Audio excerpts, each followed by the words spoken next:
Let's start.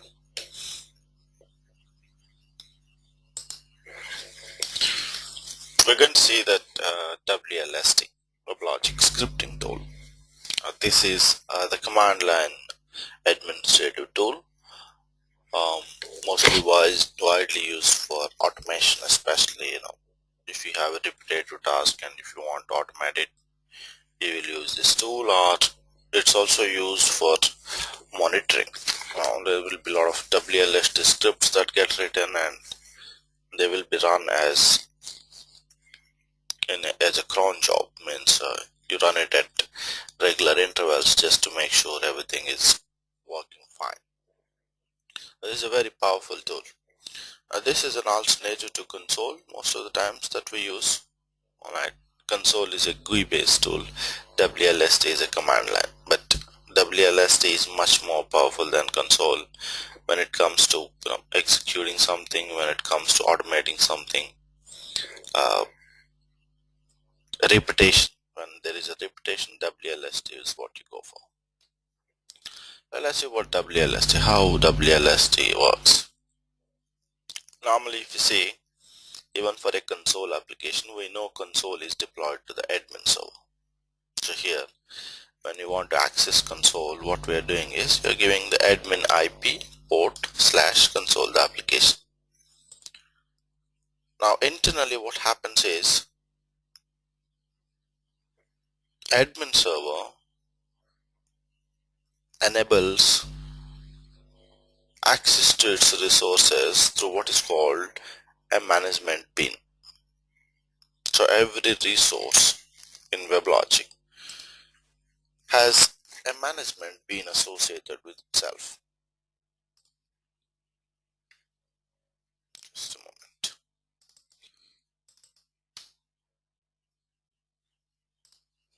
Let me show you. So this is what we're talking about. So let's say admin this is. So you have resources.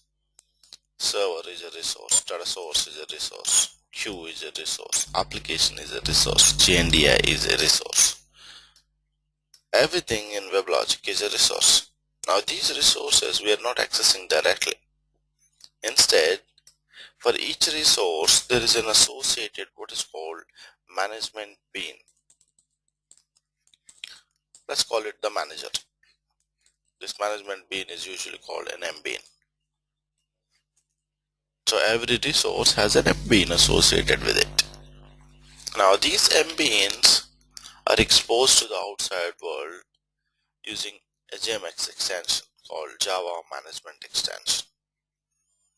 So if there is a server, the associated MBean is also here. Let's say this is a server, then you have an associated MBean like this. The same way somebody else, an application, has an associated MBean. Something else has an associated MBean. So every resource in the Weblogic we are not accessing directly, instead we are accessing its management bean. All the management beans are exposed to the outside world using a JMX extension, Java Management Extension. Alright, so now when you are accessing console, what you are essentially trying to do is the console is actually connecting to the JMX. And when it connects to the JMX, it is basically browsing through the MBeans.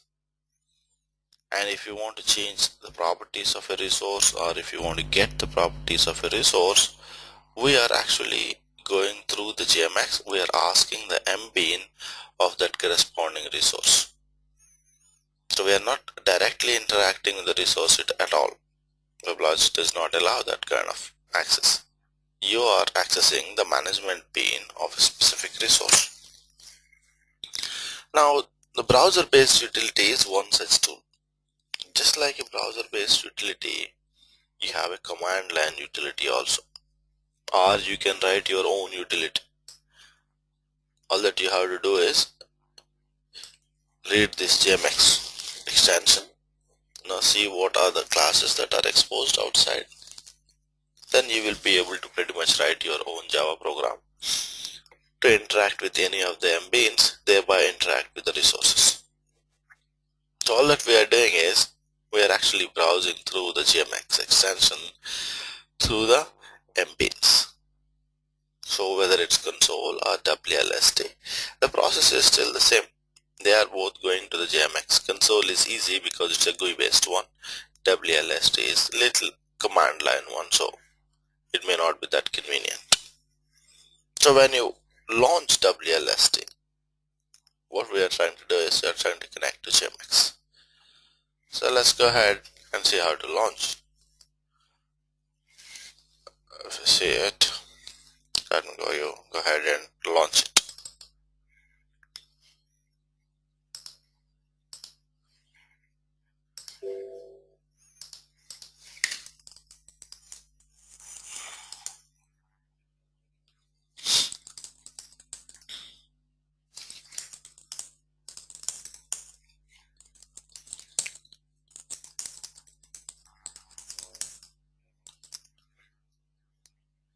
Oracle middleware user projects domains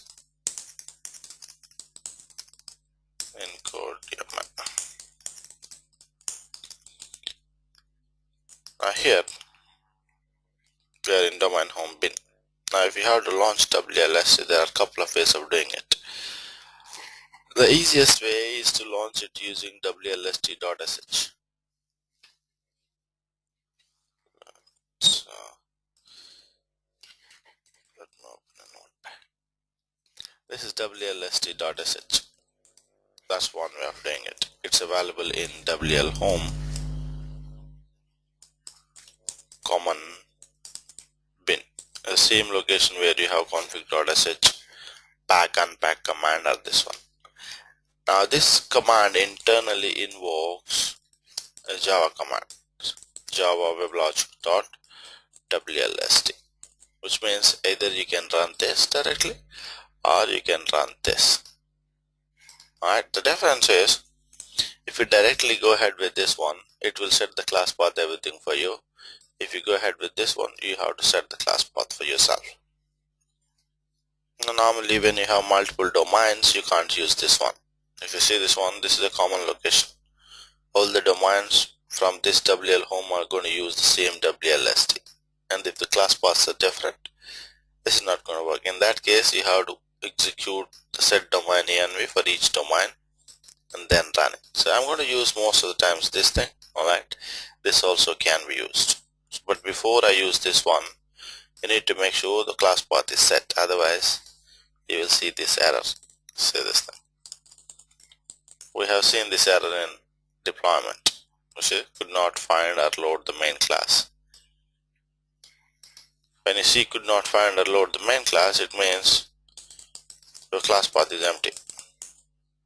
All that you have to do is set the class path in the current shell, just like our deployment. Now once I set it in the current shell, now I have the class path. Now the class path is available. Now I can run Java Weblogic.wlst. Spelling mistake. Java Weblogic.wlst.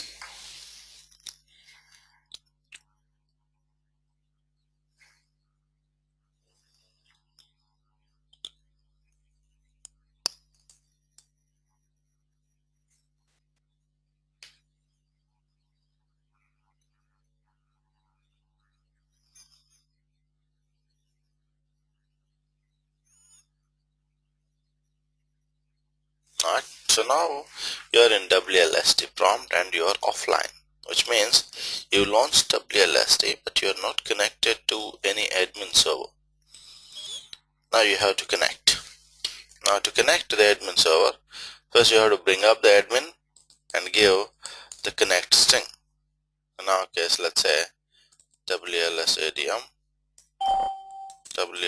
123, the admin URL 192.168.128.6, 20,001, that is. Let's start the admin server. Include 80. WL online Oracle. I'm starting the admin server middleware. So go to domain home first.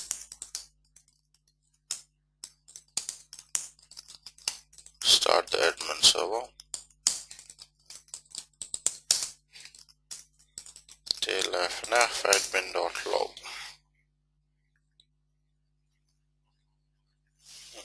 Admin is up. It's running on 20,001. So let's give that 20,001 here. Alright. Now WLST is using the connect string. Alright. It's just a username, password. Alright. And the admin URL to connect to the admin. Now you have moved from offline to online mode. So when you are not connected, it's called offline mode. When you are connected, it's called online mode.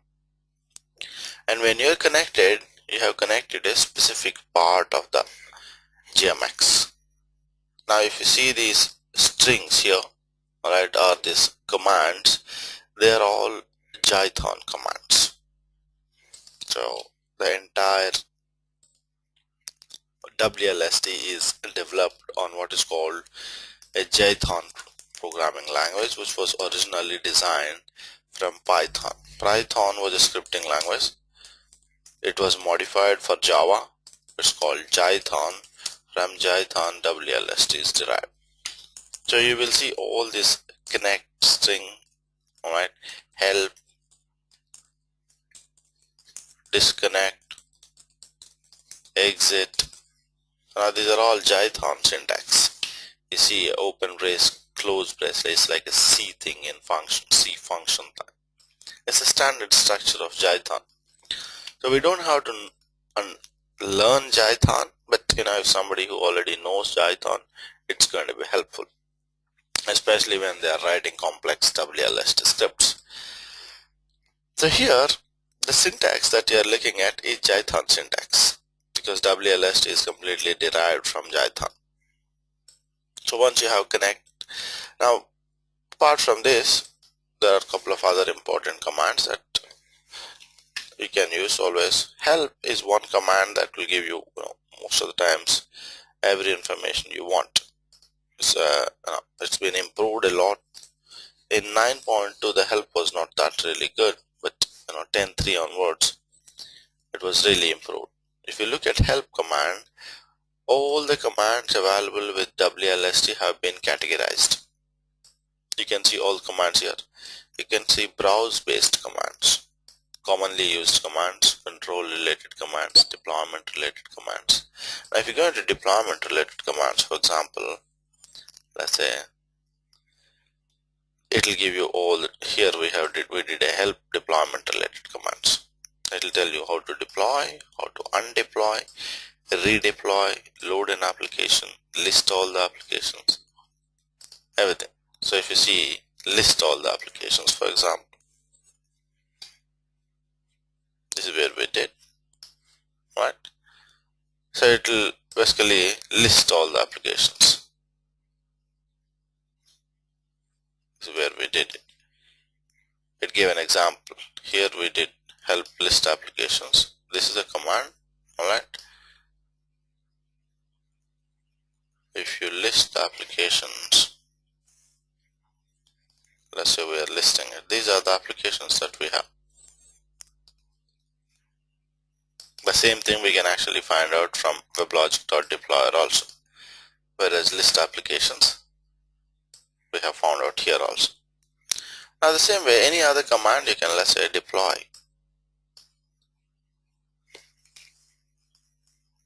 When you say deploy, let's go back and see where we started. This is where we did a deploy. It gives you a nice description. Deploys an application. 1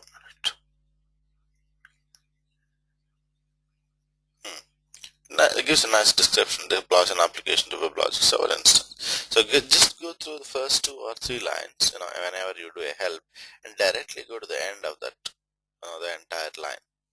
At the end of the entire page, it gives you the syntax. So how to deploy it? For example, for this application, this is one of the variations of the deploy command. Deploy application name, path, plan, targets here. So every command has a help page, just like a Unix manual. Now in Unix you have a man page. These are exactly same. You have a help command. Alright, they always pretty work well. Then the second thing about the WLST we were talking. So once you are connected, you are online. When you are online, what happened here is you are connected to what is called a server configuration tree. Normally what happens in this WLST is, let me show you this. So when you connect the mbeans in the GMX tree, they are grouped into separate groups just for the convenience. You have 7 such groups. One is the default one that you connected is the server config tree. It's called server config tree. The same way you have server runtime tree. You have domain configuration tree. The same way you have domain runtime tree. You have JNDI tree, which will show you the JNDI. Then you have edit tree. Then finally you have custom tree. These are the 7 trees available with the GMX. Means all the GMX mbeans have been divided into these 7 mbeans, 7 categories. Each of these categories has a group of mbeans. Even those mbeans also not randomly put together, but they were put into a proper hierarchy. For example, if you look in the server config tree, you will find something like a servers tab. So here if you see, let's say there is an mbean called servers. Now obviously servers will have usually the list of servers associated with it. So you can actually see a list of servers associated with it. Admin server, manage server 1, manage server 2, manage server 3, like that. Whatever number of servers you have on this domain. So encode mng1. Our servers are encode ADM, then encode mng1, then encode mng2, like that. Then you can go into admin server again, alright, and then the admin server related properties will be there. So means each tree is put together in a very systematic way. There is a parent mbean, then there is a child mbean. A child mbean again will have its children probably. Now when you are by default you logged into this tree. When you connect to admin server, you are by default into this tree.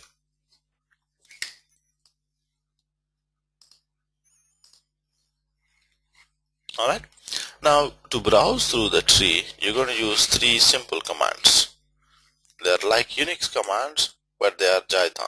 pwd cd ls. pwd will give you the present mbean. Let's say you are here and you give a pwd, it will tell you your current mbean is this one. cd, if there is a child mbean, you can switch to the child mbean. ls will give you all the children and other properties of any certain mbean. So let's see how these 3 are commonly used. So if you go in here, you are currently in server config tree. Your pwd, if you do, this is your mbean, current mbean. If you do a ls, it will give you all the child mbeans of this one. This is where we did ls. It will give you all the child domains. These are all the child domains. When you do ls, you will see three kinds of properties. One is that starting with D. Other things are starting with hyphen R hyphen hyphen. Other things are starting with hyphen R hyphen X. So the three things are here. Starting with D, starting with hyphen R hyphen hyphen, starting with hyphen R hyphen X. Now the D properties are all child domains. Means you can do a CD into these things. The R properties are the properties of the current ambient. For example, if you are in encode ADM, the admin server has a listen address listen port. The listen address listen port will be a property. So that will be shown as hyphen R hyphen X. A third type of properties you will see in ls is the methods that can be executed on that ambient. So these are the three types of properties you will see. So if you go back here, for example, let's say server config, you will see application deployments or the deployments itself, clusters if there are any. You can CD into each of them. Then let's say we do a CD into one of these things. Let's go into servers. So CD servers. Now you CD it to servers. If you do a PWD, your current ambient is in server config tree, servers ambient. If you do a listing, you see these are the child ambients of server ambient. This child ambient does not have any properties of its own. So let's again further go down, CD again. Now you are currently with encode ADM. Now you can do a listing. It will show you three types of properties. The ADM server ambient has these child ambients. Anything that is starting with D is a child ambient. Then it has its properties. These are the properties of encode ADM. For example, look for lesson address, because that's a property of admin server, right? So let's see this thing here. You got lesson address here. The same thing is also seen on the console, but console has a lot of tabs, so it's much more clean, whereas here you will see all the properties at a place. That's why you look like too many things here, but it's pretty much same thing. Then here lesson port, the second. So like this, each of the ambients have certain properties associated with it, certain child ambients associated with that are starting with D, and the methods that can be executed on that ambient, which are starting with hyphen R hyphen X. So this tree that we are looking at is server config tree. The same way, well, there are other trees also that just now we were talking about. Server runtime tree, domain config tree, domain runtime tree, like that. So if you see here, server config tree, server runtime tree, domain config tree, domain runtime tree, JNDI, edit, custom. Now we've seen how to browse through a tree so far. You do a listing ls, you do a CD, you do a PWD. Those are the three important commands to browse through a tree. Now you can jump between the trees, alright, by simply giving the name of the tree. Let's say I'm currently at server config tree. I want to jump to domain config tree. All that I have to do is give the name of the domain config tree. Domain config tree. Spelling mistake. Domain config.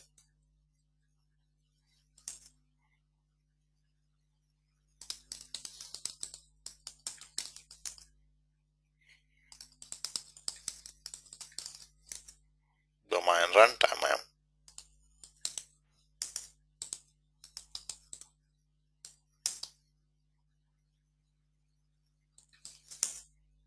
domain config. I'm at domain config now. You can see it here. Same way, domain runtime. You're at domain runtime. So you can jump between the trees, JNDI.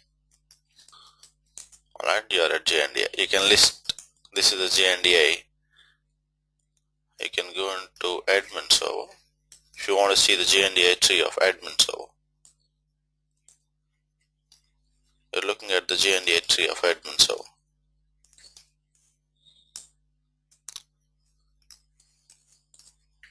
LS. This is the JNDI tree of admin server.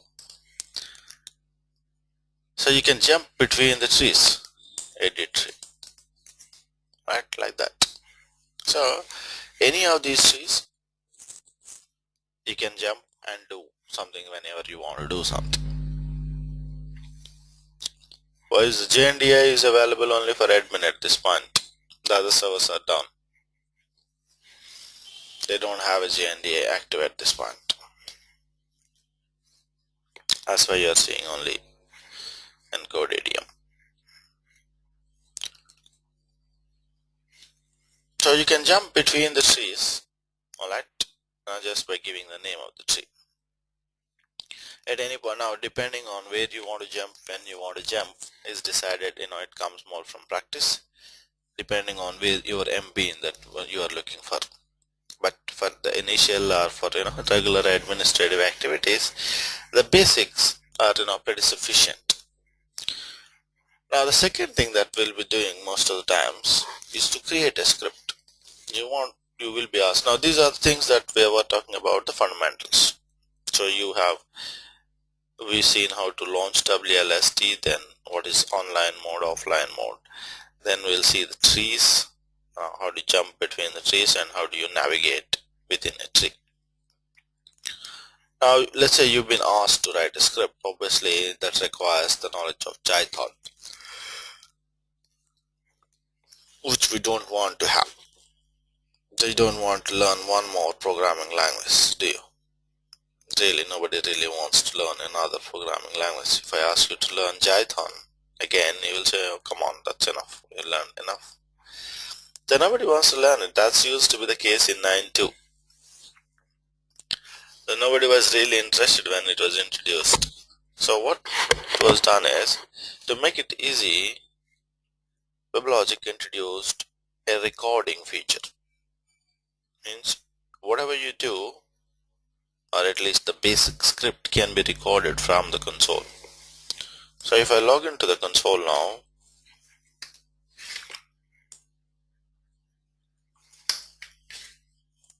so let's say I'm logging into the console.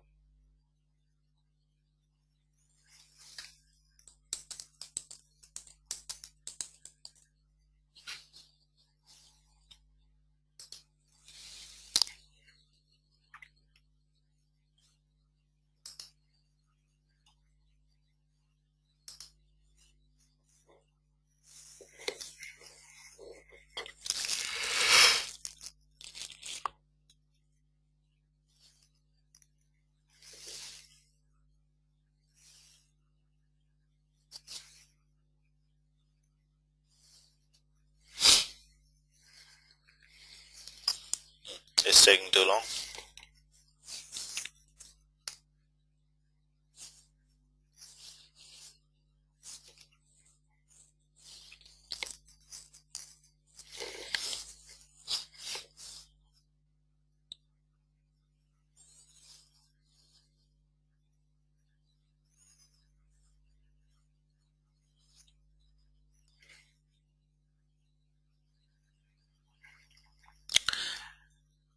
It's called on-demand deployment.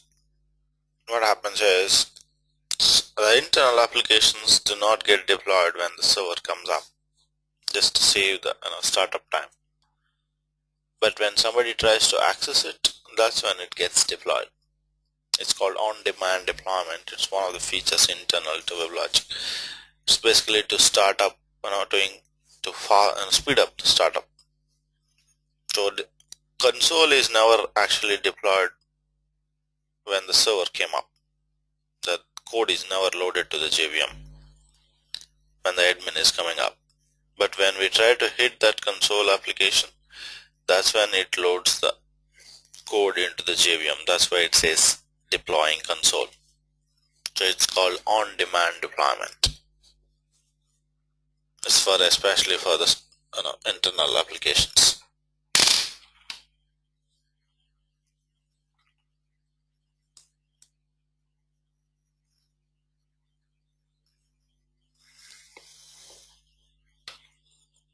That's taking so long.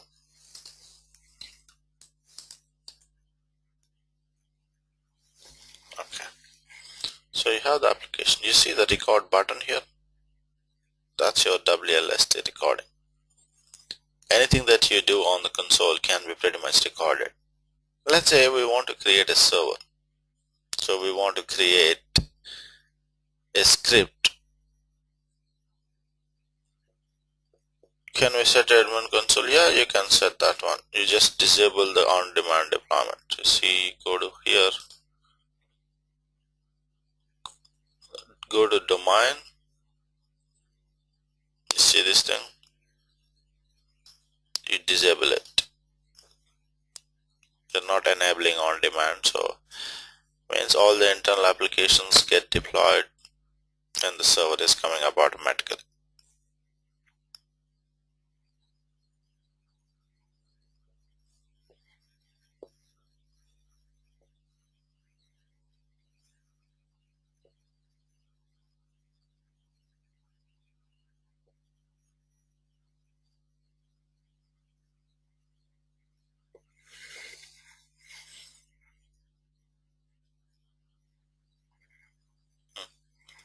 Alright, so you just have to uncheck that enable on demand. So you are disabling on demand, which means everything gets deployed when the server is coming up. Alright, I got it.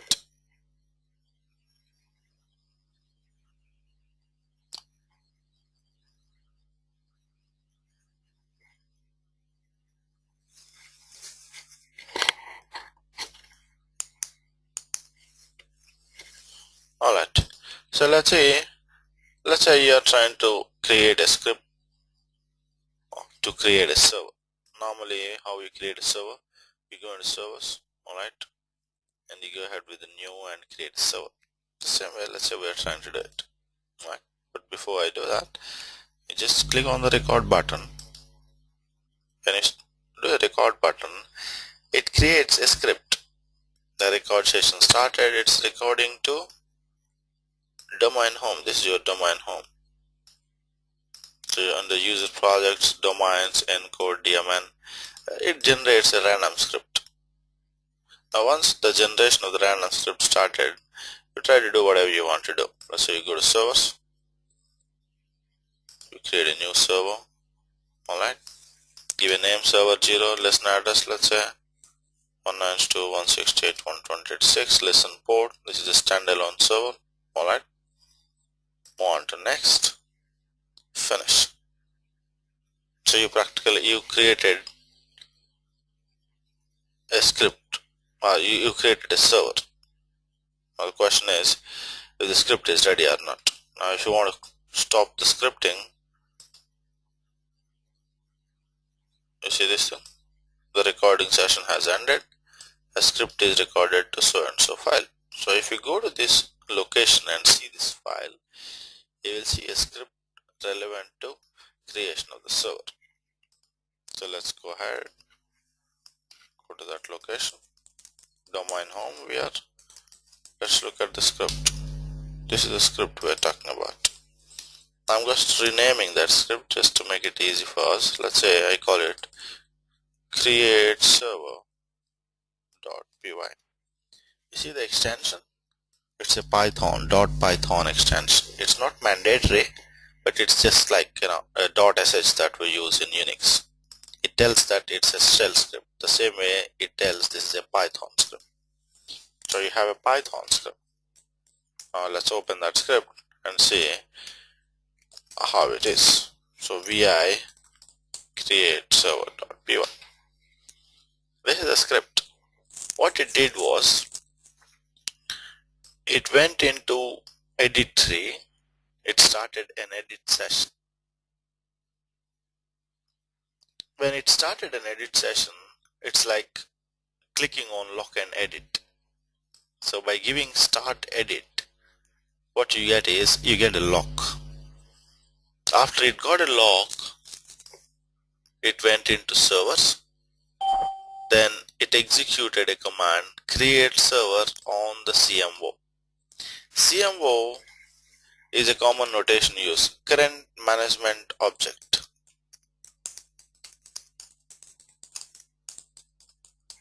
This is what CMO means.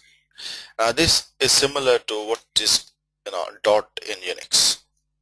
The one that we give dot slash in Unix is similar to current management object. Let's say for example you have my script.sh in home and code IT directory. Home and code IT my script.sh. You have this script. Now to execute the script, either you can execute the entire thing, alright, or the second method is you cd to /home/ and code IT, then you do a dot slash my script. Now out of these two methods, which is a normal method that everybody prefers? Method 1 is directly go ahead and execute the entire path. Method 2 is you cd to that directory and give a dot slash. Which one would you prefer?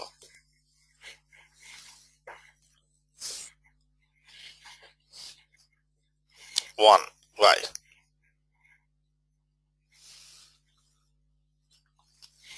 Is that how we write scripts usually? The second. Why the second?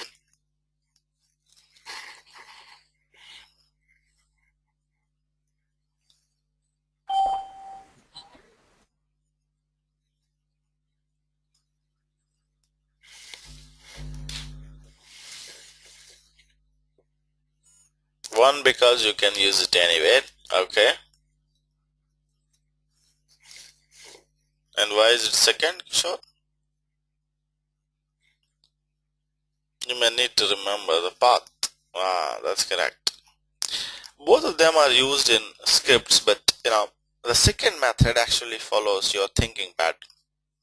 Now, normally instead of executing the entire thing, what we usually tend to see in all the scripts is you cd to the directory and then do a dot slash.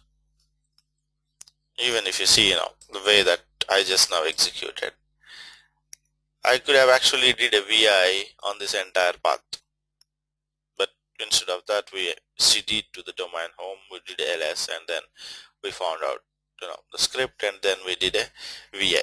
So that's a regular thinking, the method of thinking that we do. So even in a script we follow a similar method. Now the same thing can be done in a WLST script also. So you cd to a location, and on that mbin, means on the current management object, you execute whatever you want to execute. It's exactly like these two steps. cd dot slash, if that's Unix, cd CMO and the method, that's WLST. So here on the current management object root, it created a server. It takes an input server name. Once the server is created, it is doing a cd to the server itself. It's setting two properties on the current mbin: set listen address, set listen port. Now you set these two properties. Once those are set, you're activating those changes. So when you activate, it's like just like your console. You lock and edit, you activate it. For example, if you see here, I think we converted into development mode, it's automatically acquiring a lock. So remove the acquire lock. Now you click on lock and edit, you make your changes, then you say activate changes. So the exact same thing can be done, is done here also. Start edit is a lock session. Activate is a releasing the lock. In between, you can do anything. So this is a common pattern you will see in all Unix script. You jump to edit tree first, you start an edit session first, then then you do whatever changes you want to do. After you've done it, you can actually save it Alright, then activate the changes. Alright, so that's what you typically do. After you activate the changes, your lock is released. Now before you jump to edit tree, obviously you have to connect. So that's another thing. Now because you have connected here, you want to disconnect at the end. And finally, even after disconnection, you are still at WLST prompt, so you want to exit out of the prompt. So these are the common settings that you will add to any Weblogic WLST script that was created using a record button. So for example, if the script that we have created, if we say, if you want to make it clean and execute it from the command line, is starting an edit session. Before that, you have to jump to edit tree. Alright, I'm modifying the script little bit, just to suit our requirement. Then you activate the script. You can actually save everything. Activate.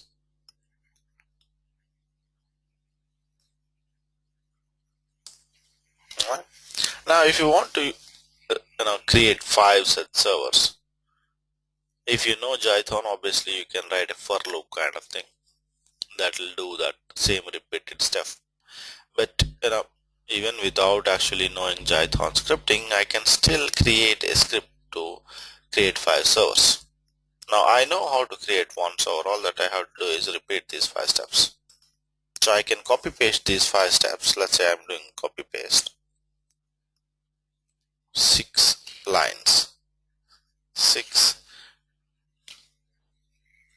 YY, then, or let's say paste it, paste it, paste it, paste it. So I'm doing it for 5 times. So it's a very rudimentary type of script. So server 0 is already created, so I can go into server, make it server 1. So server 1. Listen address, listen port I can change, but I'm not changing it, just do it quickly. So server 2, this is now. Then server 3. I'm creating a very basic script.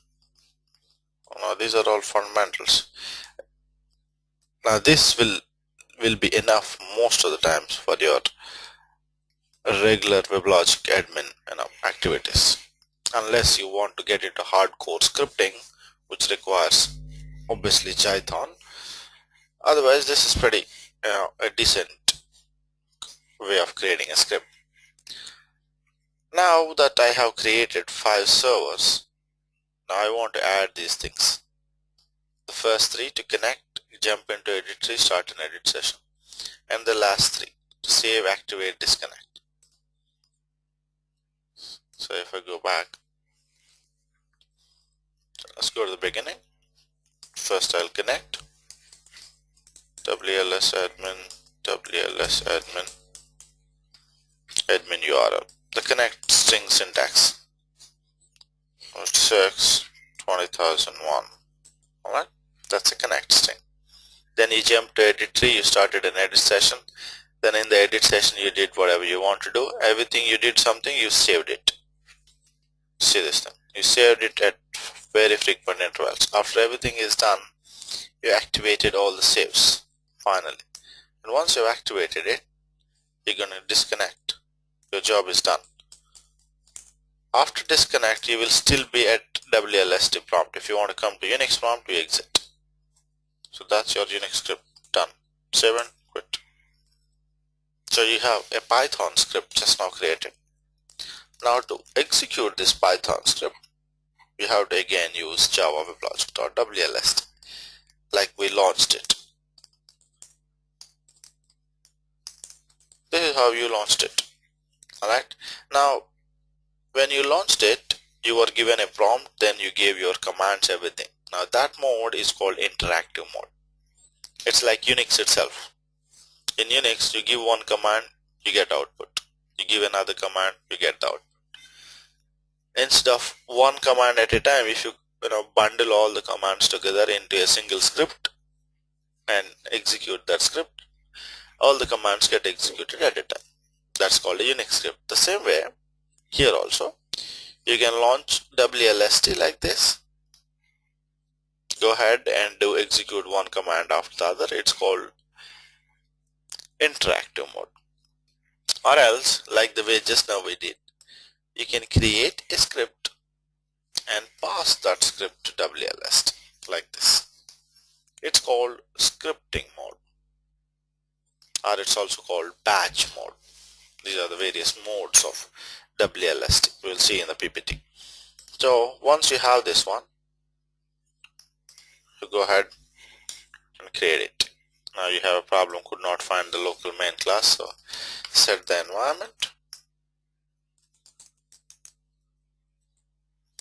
Yes, it's default. Set domain env to Java again. Run this one.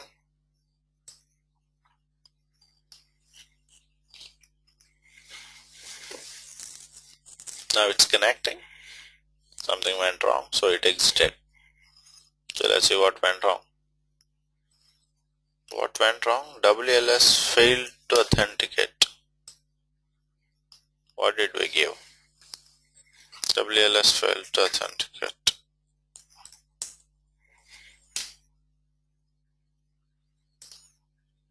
Yeah, we gave the wrong password. So let's open it. Go to the beginning of the file and change it. WLS admin 123. That's password. Now launch it again. Java Weblogic.WLST.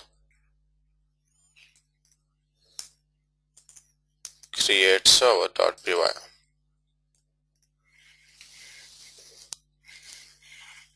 Now it's connecting. Now see. Everything done superbly. So Java Weblogic.WLST create server. It basically, this is a connect string that we have given. After it connect string is given, it jumped into the edit tree. See this thing. You are in the edit tree here. Then it started an edit session. Starting an edit session. After it started edit session, it did the changes. It is saving all the changes. I think 5 or 6 times we did. And after that, finally it's activating the changes. When it is activating the changes, the edit log associated with the edit session is released. When it activates, the edit log gets released. After that, the disconnect command was executed. After that, the exit command was executed. We are back to the Unix prompt. So your WLST script to create the servers is executed. Now if you go to the console, go into the list of servers, you should have about 10 servers. You see these things? 1, 2, 3, 4, 5, 4. Go to the next page, you have 5. So like that, you can create a WLST script and pretty much modify it, make little changes here and there, and work out on it. That's the usual way we work most of the times. Alright, so now let's just go through some of the main points here on the PPT. The GMX is what basically allows any tool to connect to the admin server and manage the domain. Java management extension it's called. GMX is nothing but a group of embeddings. Admin console or WLST, everybody connects to the same GMX.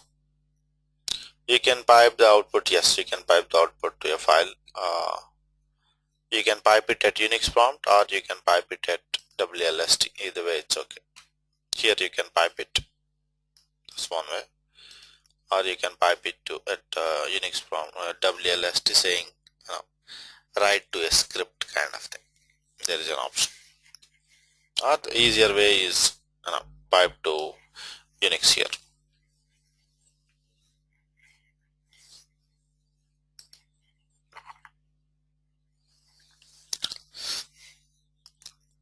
So the same way like admin console, your WLST also pretty much connects to the same JMX.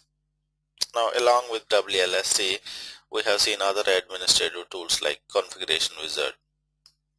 This is the config.sh script, right? Then administration console is another administration tool. WLST is the one that we have seen just now. Weblogic.admin used to be there earlier. The Weblogic.admin has been replaced with WLST in 9.2. You will still see the Weblogic.admin properties sometimes, but it says a deprecated kind of thing. So the Weblogic.admin was the old command line administration tool. Then we know about Weblogic.deployer for deployment, right? Those are the tools, some of the administrative tools, what we call we've used for Weblogic.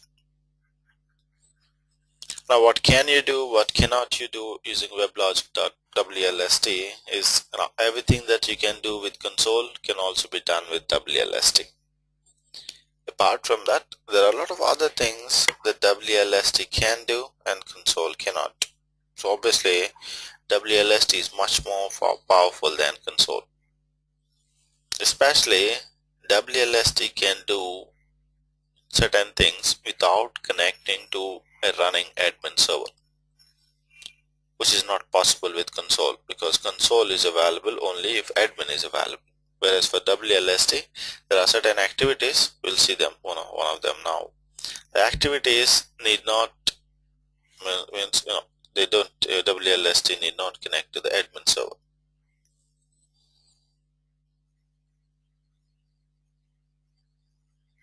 Yes, you can monitor the servers through WLST, yes, you can.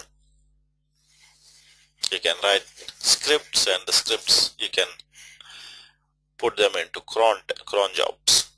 So at frequent intervals it runs, right? It gives you the statistics.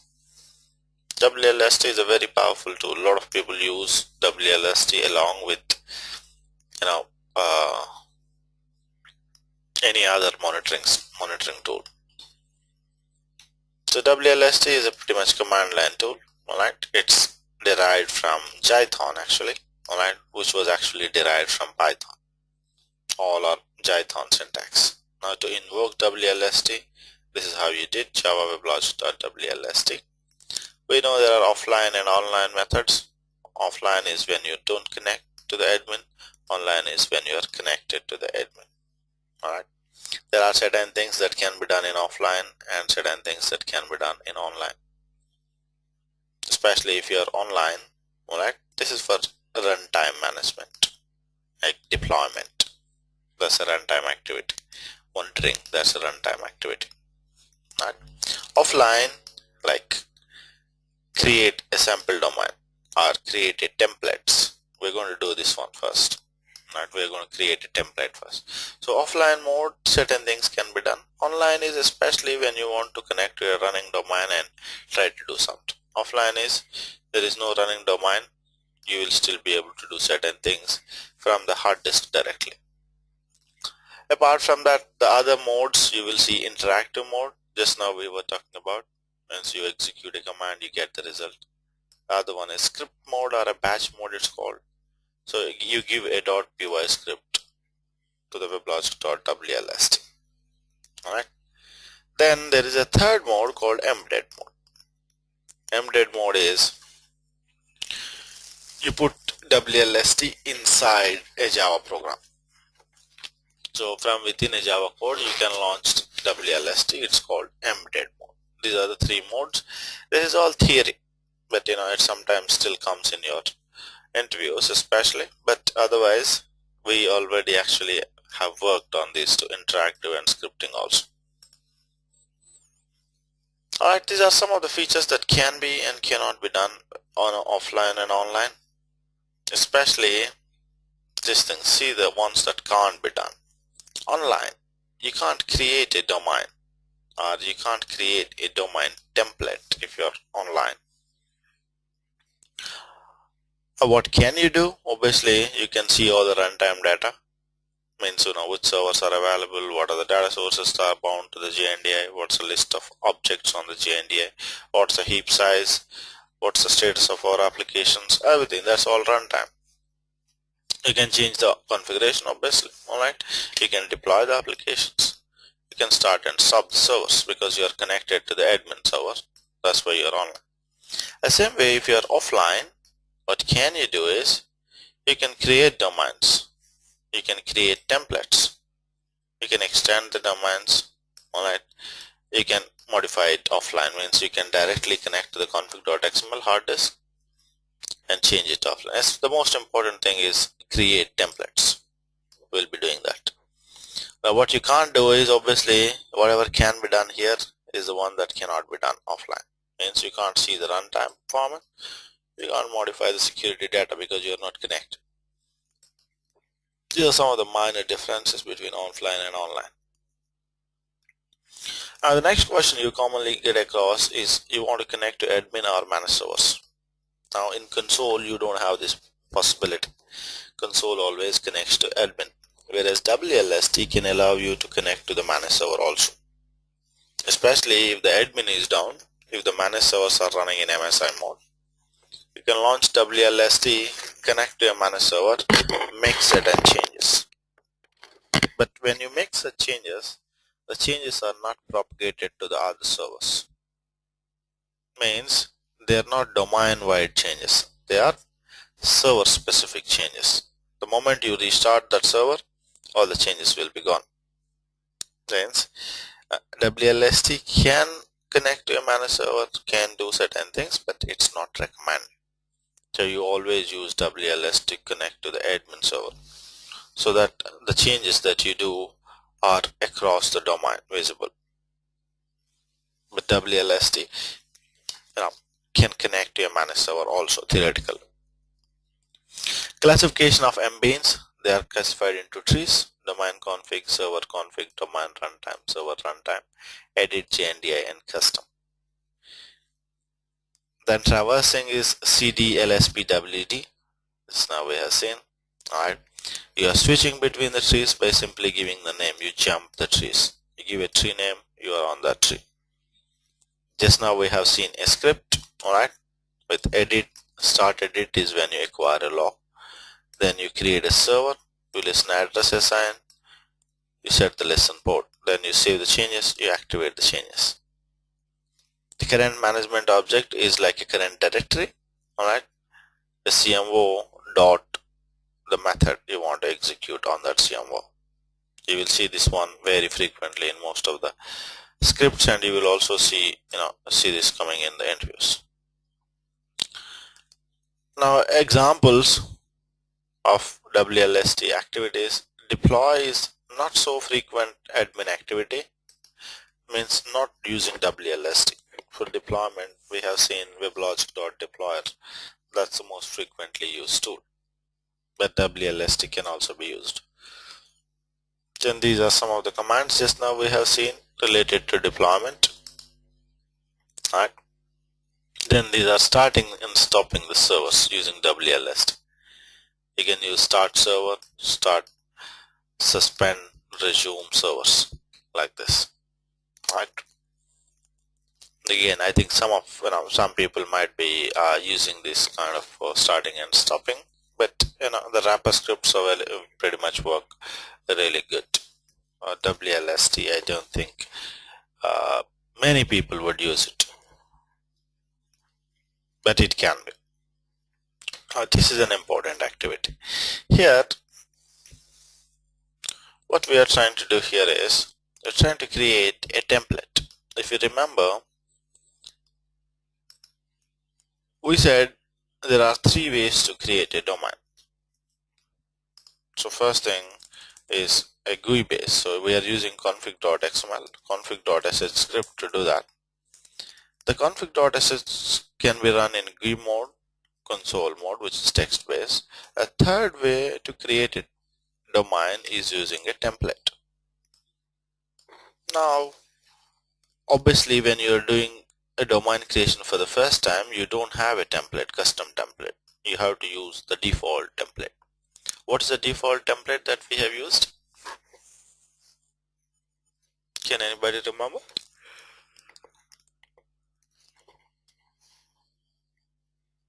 No, that's not the default template. It's a WLS.jar file. You're close. It's not Weblogic, it's WLS.jar file. Weblogic.jar is a core Weblogic script, core Weblogic jar file. Now, like WLS.jar, we can actually create our own template. For example, let's say we have our own domain encode DMN. Now, we did a lot of customization to this encode DMN. Now, you want to replicate the exact same domain somewhere else. So what you do is you simply create a template for our domain, and the template can be used later. So we'll see how to create a template and how to use that template later. Now this two-step process is pretty easy in WLST. Let's first see how to create a template. Now to create a template, you can do it only in offline mode. So I'm going to disconnect from the admin server. So you are disconnected, or let's say you exit and launch it again. Exit, launch weblogic.wlst again.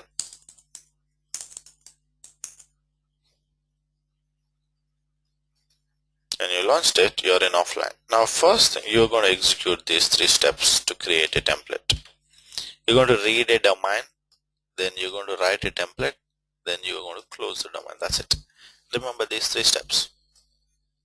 This is how you create a domain template. It's pretty easy. You read a domain, you write template, you close that domain. So when you read a domain, if you want to know the syntax, you just do a help. Read domain. You see this thing? This is the syntax. Read domain, the domain home. So we're going to give the same thing. Read domain, domain home. Our domain home. Let's open a new session. What's our domain home? This is our domain home. So I'm going to give this entire path into domain home. Shift insert. Domain home. So you read the domain home. It's reading. So it's reading domain home. Now you can actually browse through this one. See this thing? See, you are doing a offline browsing. This is not online browsing. Means you're not connected to admin at all. You read the domain directly. You are then doing an offline browsing. So the admin need not be up at this point of time. Now once you read the domain, you write to a template. So you can see the help, write template. Now this is the syntax. Write template, a template jar file wherever you want to write it. So let's say we want to write it. We just read the domain. Now you're going to write template. So let me give the path our domain home. So I'm going to give up to domains. Alright. This is where we want to create a jar file for our domain. Encode dmn.jar. Enter. So now it's creating a jar file. Created. Now close the domain. You have to close the domain, otherwise it gets corrupted. So now you have read a domain, you written a template, and you close the domain. Now if you go to that location, see, this is your domain template. Just like WLS.jar file, you got encode dmn.jar file now. So everything related to this domain are bundled into this jar file. Your applications, wrapper scripts, data sources, connection factories, queues, topics, anything that you have, everything is bundled into this jar file. Now you take this jar file to another box and you simply execute either a WLST or a config.sh. The WLST is easier. Let's say you copied that jar file to another box. Now on the other box your BA is already installed. If the BA is installed, under BA home you have Weblogic home. So under Weblogic home common bin you have the WLST.sh. You launch WLST.sh and you do a create domain, location of the template, domain home of the new domain, username, password. This will create a new domain directly. So here if I say, let's say I have created my template now. Alright, now my template is here. Let's say I SCP'd it to another box. I logged into the other box. Assume the screen that you're looking at is other box. Now on the other box, let's say we just now install. No, it's not same as pack unpack. Pack unpack is for domain extension. This is a fresh domain creation. If you remember, we did a pack unpack or tar and tar for domain extension. The domain was still the same. Here we have created a template out of a domain. Now what we are trying to do here is to create a fresh domain with similar structure, exact same structure. Now the advantage that a jar template gives is your paths need not be same, whereas when you do a pack unpack thing, the paths on both the machines have to be same. The directory structure, and you are extending a domain, you are not recreating a domain. So pack unpack is for extension.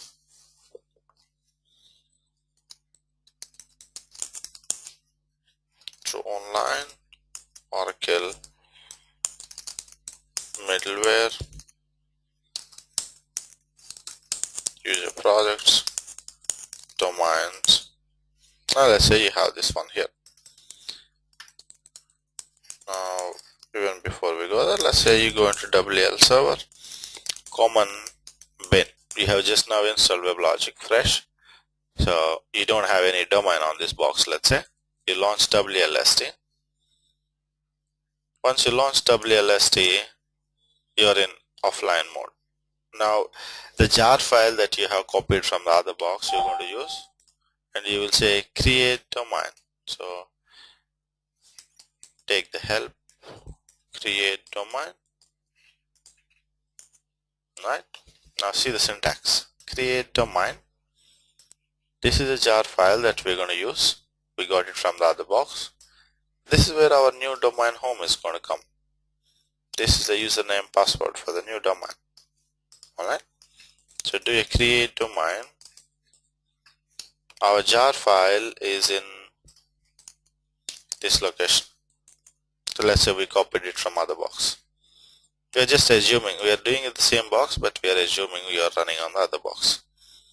So encode dmn.jar. This is a jar file, and let's say we want to create it under temp this time. Temp encode dmn. Then username password for this new domain, wlsadmin, wlsadmin123. So you are creating an exact replica of that domain. Right, domain failed. Look at the dump stack. Dump stack. See why it failed. Jar, pyr, python. Jar is different. Jar is a Java command. Py is a Python script. Py is dependent on your Weblogic.wlst. Jar is a Java, so if you are asking you can do it on Windows, Unix, yes, they are platform independent.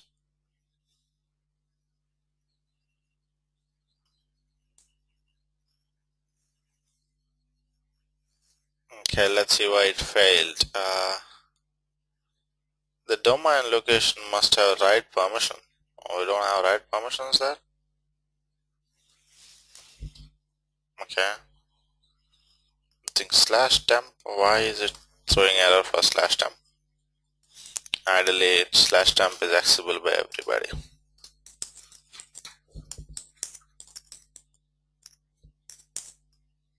It's owned by root. Oh, it's on. Okay, let me create another directory. I'm into /temp. I create another directory. my domain, my domains, and I'll create it under my domains. So encode ID owns it, so I'm going to create it under my domains. So let's do that again. Help create domain. Alright, so create domain.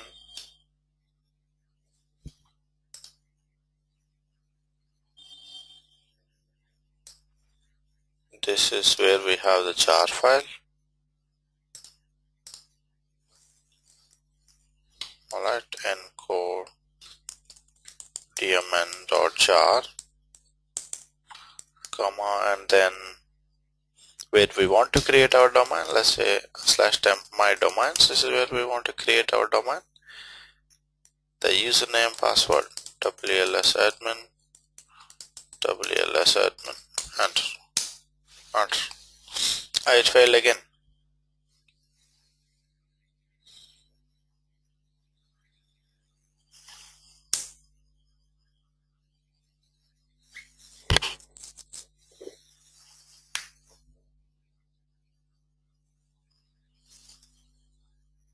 It failed again, but it's not giving the control. It created partially everything. I see, everything came in, but partially.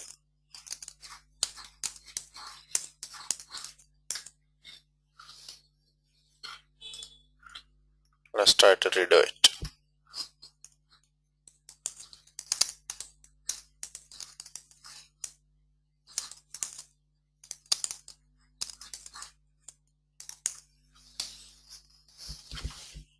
Let's try to redo it. So create domain is what we are doing. Launch WLST.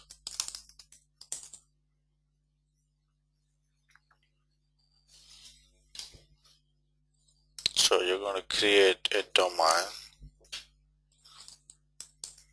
WLSadmin, WLSadmin123.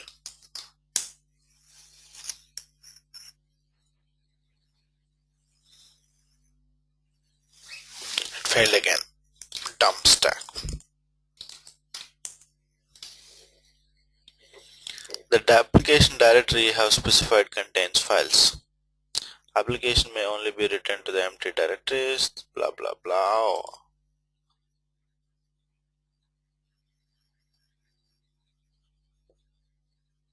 Oh, this is using the old directory. Our applications are going into this directory. That's why it's throwing an error. That's fine.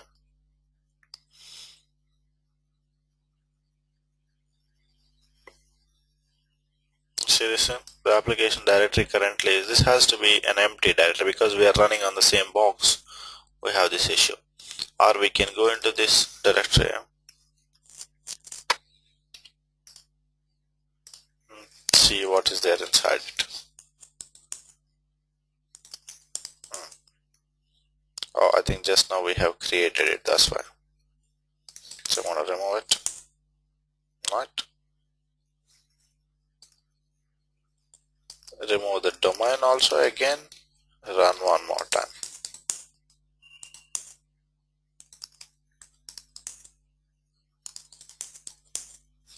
So we are under /my domains, nothing is there. Applications also we removed. Nothing is here, so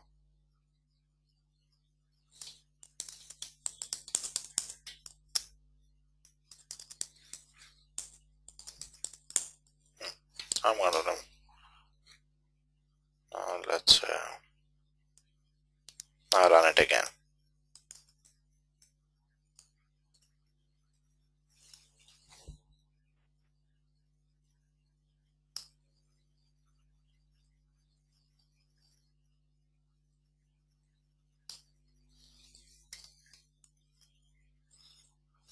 We change the name, my domain.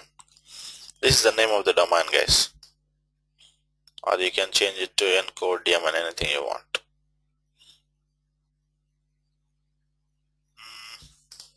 The path is going to be different. Let's say we do this. We're trying to create encode daemon under my domains directory. Right, the last thing will be the name of the domain itself. I think that's what is causing the problem.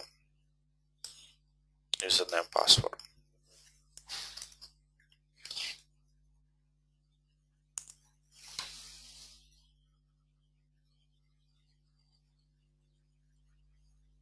Now let's see if it gets created. So we're doing a create domain. This is the jar file or the template from which you are creating. This is the location. This is the name of the domain we are creating. You can change the name of the domain if you want. So this is going to be our domain home. This is the username, password we're there.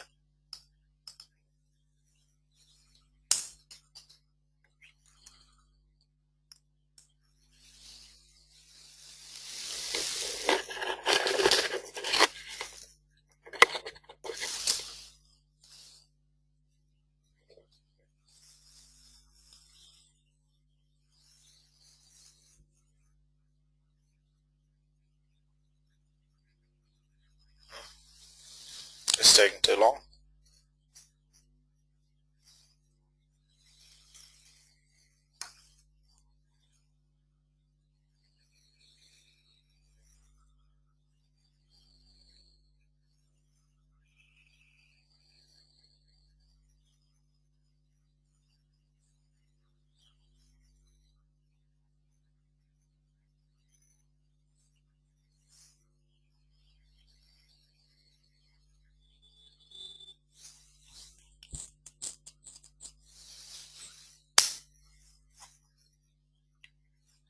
Is it expecting other input or it's still creating it? Let's go to that location. See what it's trying to do. It did come. Encode daemon. Applications got deployed. Here also domain created.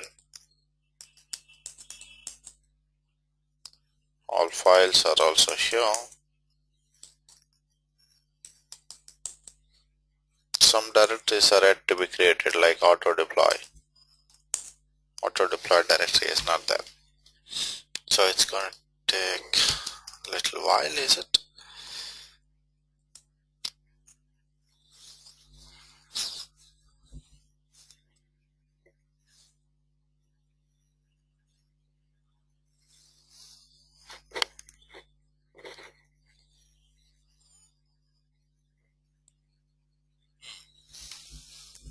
Okay, anyway, that's going to complete. So what we have done is, just now we have created a template out of an existing domain. Alright, then we transferred the template to another box. Then we launched WLST on the other box using WLST.sh, and we created the exact same replica. Now if you observed, you pretty much got everything, including your wrapper scripts. So all the wrapper scripts, log files, everything is here. So you don't have to recreate anything. So this is the easiest way of domain replication. If you have a domain at one place, you want to have an exact replica at a different place, means no, except the path changes, you will directly go ahead and create a template out of existing one, and then you take the template to the other location and recreate the domain. Alright. Now then there are a couple of other things. Customizing, you can customize WLST. Alright, you can import your custom commands into WLST home lib directory. Alright, then you will be able to execute that command from WLST. That's importing. It's like custom WLST methods. Then you can reduce the startup time by adding this additional parameter, skip WLS module scanning. What happens usually is, when WLST is launched, all the Jython or all the jar files, they get scanned. So you just, because you don't want that scanning to happen every time you launch WLST. So by skipping the scanning, you can actually increase the how fast WLST launch will happen, because some systems you will see WLST launch is taking too long. So in such systems, in our system it was pretty okay, but you will see on some real-time systems it's happening very slow. Yeah, this is done. So if it is too slow, in that case you're going to add this skip that module scanning thing. When it skips basically and moves directly to launch. You can include an additional cache directory, so that all the scan files, everything internal files will be put into this corresponding directory, whatever you have given. I think just now you were asking me about how to redirect it. The redirection can happen at Unix level or at WLST level. If you want to have it at Unix level, you know the redirection. It's greater than symbol, or if you want it at WLST, you can write a command like this: redirect the file name. All right, this is the example. See this, redirect to this log file. So everything that is happening will get redirected to this log file. This is a WLST command. Remember, this is not a Unix. Means you are executing this command at WLST. Now the scripts repository, I think I haven't included the document. I'll upload the doc. But apart from that, there are lots of resources available on the net. I suggest you go ahead and have a look at those resources, especially this one, WLST by examples. This is one of the best sites for WLST. Learning or grabbing a script. This guy has done a real nice job of creating a lot of scripts. So here you will see, alright,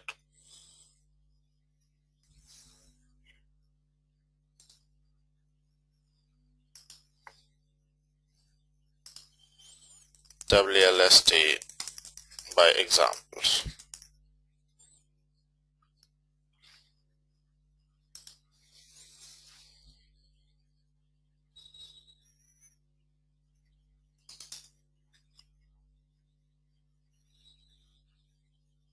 So if you see here, alright, yeah, we have a script for everything pretty much. General monitoring, this is really important. This is a nice area where you want to look at. Let's say monitoring server state or thread pool. We'll go with server state for now. Thread pool we haven't covered yet. Performance tuning, we'll cover thread pools. So if you go into server state, it gives you a nice presentation of how things are working, and then a script for you to copy paste. He expects you that you copy paste it and use it. Now if you see this one, these are pure Python scripts. Now you may not actually be able to execute it directly, but you can get a hang of how it would look like, and then go back and create a script of your own from recording button, or if you can get a hands on, it's really nice. With one or two tries you would be able to get this script working. Like that, you will have a lot of scripts on the right side here. It's a very nice site. I have actually personally taken a lot of scripts from here for monitoring. He's a very nice guy, this guy. I usually attribute it to that site, even if I'm putting it onto the this thing cron, we usually put it to the cron and we attribute it to this site. Email notification from within WLST when issue with server state. No, you can't. I don't think you can have it. WLST has no such mechanism. You have to use it from Unix. WLST by itself does not have such thing. So you run a WLST script, you pump everything into your log file, you see the status. If the status is wrong, then you send a mail from Unix using mailx command. So that has to be done at Unix.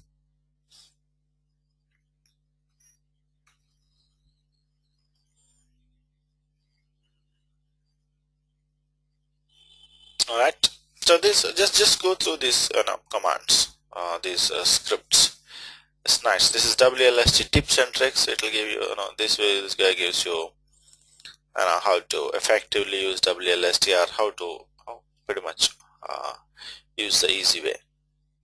See, print version. This is a version. That's a nice thing.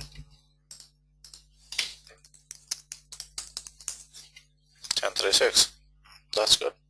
So this is a WLST version, or Weblogic version itself. So you can find certain other things also. Alright. That's your WLST. Now any questions in here?